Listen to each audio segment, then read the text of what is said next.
Утаагийн үлэг болсон асуудал гамшигын түвшинд хүрсэн үзэгдлийг арилгах гэхдээ бид өнгөрсөн жилүүдэд 6.6 тэрбум төгрөг зарцуулсан ч үр дүнд нь утаа жил бүр 28% өсдөх ачиргалтай зүй тогтол бий. Энэ нь шилжин суурьшигчид нэрсээр байгаатай шууд холбоотой өсөлт юм. Хотын хүн ам 2000 онд 773 мянга орчим байсан бол 2008 оны байдлаар 1 сая 67 мянга гарчээ.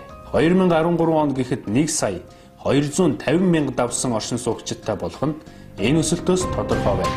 Агарын бохирдолд гэр хороолол ихээхэн үүрэг гүйцэтгэж байгаа бөгөөд одоогийн байдлаар хотын нийт 251 мянган өрхийн 61% нь гэр хороолол суурьшжээ.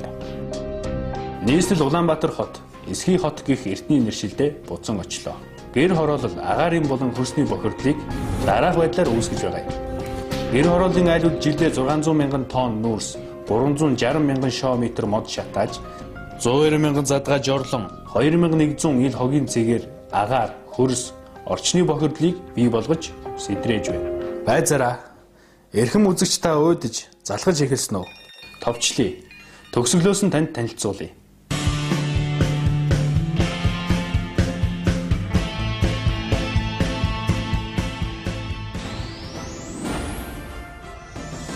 Утааг арилгах хамгийн үр дүнтэй арга бол орон сууцчлалт. Магадгүй бид утаагүй төлш сайжруулсан 100 цахилгаан халаагуур гэж зүйлсээр утааг арилгачдаг юм гэхэд хөрсний бохирдол, тоосчл, усан хангамж, халдварт өвчин, ажилгүйдэл, ядуурл, гэмт хэрэг гээд нийгмийн асуудал тэр хүндээ үлдэнэ.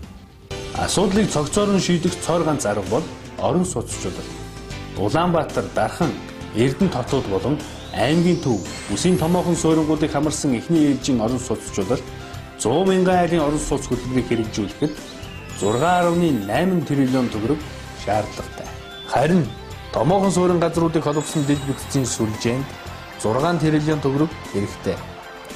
Нийлээд 12.8 их найд төгрөг. Их мөнгө бас бага мөнгө. Эрхэм үзэгч та ийм их мөнгө хаана байна гэд ахад л бухимдаж эхлэх нь. Төр хүлээгээд анхааралтай сонс. Мөнгө байгаа.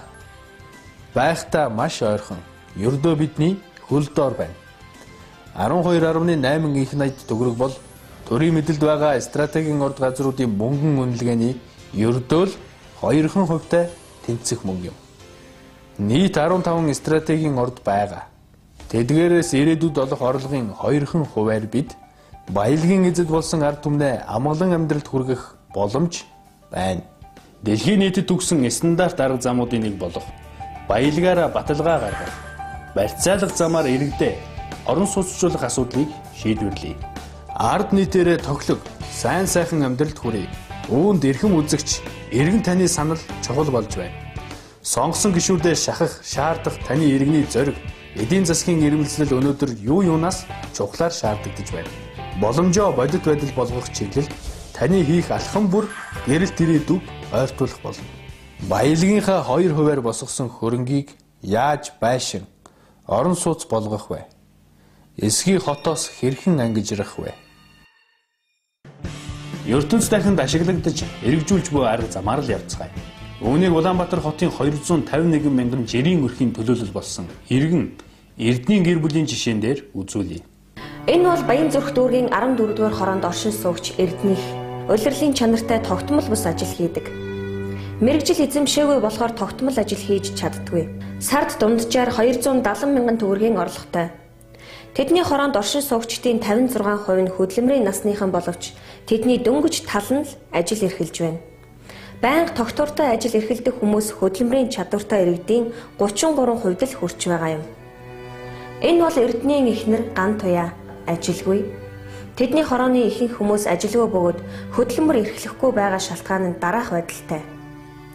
14-р хорооны ажилгүй хүмүүсийн 59% нь тодорхой мэргэжилгүй, ажил хийх сонирхолгүй байдаг бол 7% нь мэргэжилгүй ч гэсэн ажил хийхийг ихээр хүсдэг ажээ.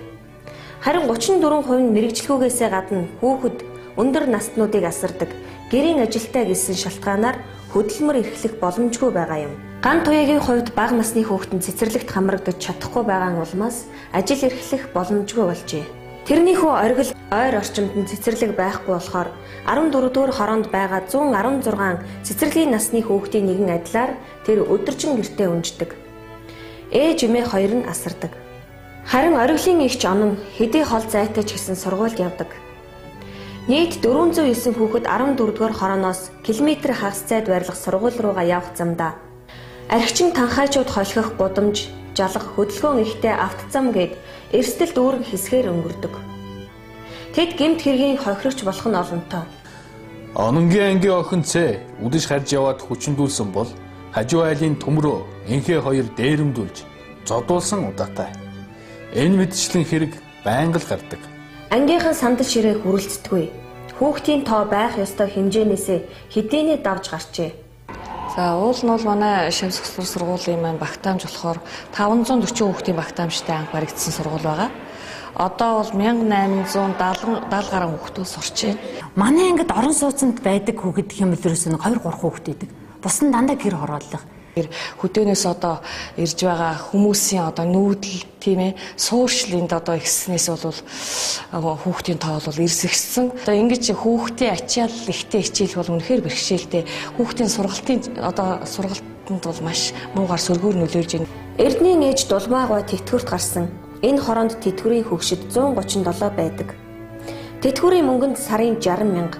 Дулмаагаа үе мөчний өвчтөй, уушигны бактериатай учраас бага насны хүүхэд хараад бэрээ ажил хийхэд туслах санаа нь биелдэггүй. Тэтгэврийн хэдэн цаасаараа л тус болохоос өөр шийдгүй юм даа хэмээн харуулсан. Эрдэнийн өрхийн орлого тэрний алдаг оног олж ирдэг 260 мянга. Ээжийн тэтгэвэр 60 мянгаас бүрдэнэ.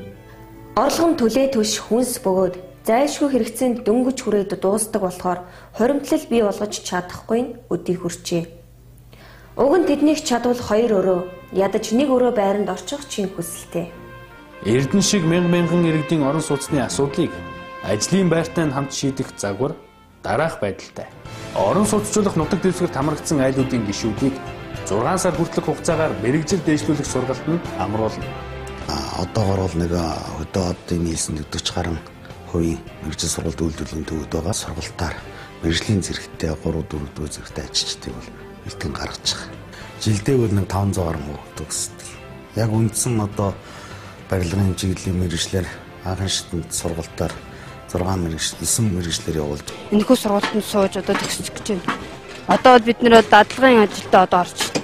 За төлбөрийн хувьд гэх юм бол улсаас одоо нэг хүүхдийн хувьсах зардал гэдэг нь 400 гаруй мянган төгрөг өгдөг. Хүүхдүүдэд мэрэгжлийн эзэмшүүлэхэд дадлагын материалын зардал гэдэг дадлагын материалын зардалд бол ихэнх нь явчихдаг. Энэ сургалтын сууж маш өндөр. Сэтгэл маш хангалуун байгаа. Харилцаж компаниудаас бол 1000 гаруй хүүхдийн захиалга ирдэг. Тэгэхээр өнөөдөр одоо компаниуд мэрэгжлийн зэрэгтэй ажиллаж шаардлагатай байна гэдэг чинь бид нар бол бас тэр тоонд нь бол өргөж төгсөх боломжгүй байна. Бид нар бол ерөн зөвхөн 3 ээлжээр хичээлээ байгаа бүх нөөц болцоогоор сургалтыг явуулж байгаа. Жилдээ 500 гаруй хүүхэд төгсдөг бол 1000 гаруй хүүхэд үйлдвэрлэлийн дадлага хийж барилгын үйлдвэрлэл дээр 3 сарын уртын дадлага хийж ийм л одоо байдлаар сургалт явагдаж байна. Мэргэжлийн сургалтад бол мянганы сорилын төслийг хэрэгжүүлж байна. Энэ мянганы сорилын төслөөр бол одоо маш одоо их хэмжээний яг одоо орчин үеийн шаардлага хангасан тоног хөрөнд багаж хэрэгслүүдийг оруулж ир суйрлуулж байгаа. Энэ багаж хэрэгслүүд оруулж ирээ суйрлуулад ингэчих юм бол бас сургалтанд өгж байгаа зардал бол одоо бас хүрэлцэх боломжтой. Өөрөөр хэлбэл бид нэг юм нэмж авах шаардлагагүй олон улсын жишгт төрсөн тийм дадлагын газруудтай болчих юм бол сургалтыг одоо явуулаад авах бол тасралтгүй бол боломжтой.